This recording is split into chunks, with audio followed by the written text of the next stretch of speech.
Tak tercabut. Jangan risau.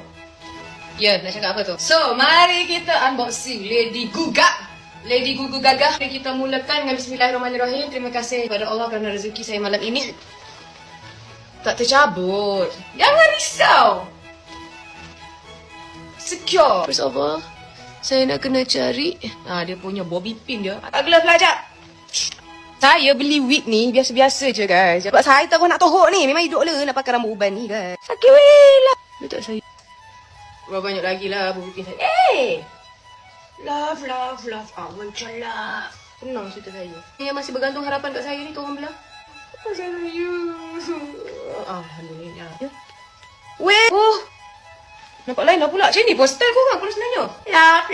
I want your love. Lepas tu ada keren tu ikat tali saya weh. Bobby pin ni kalau kira kan lebih panjang daripada jangka hayat umur saya. Weh, bawah ni ada satu. Allah yang satu. Beci aku. Saya dah gunting pun dia tak nak tubik. Saya ni kalau dah gerang saya gunting di rambut saya ni. Saya ni tak pernah botak. Yang ni kita KIV dulu lah tak pi lah.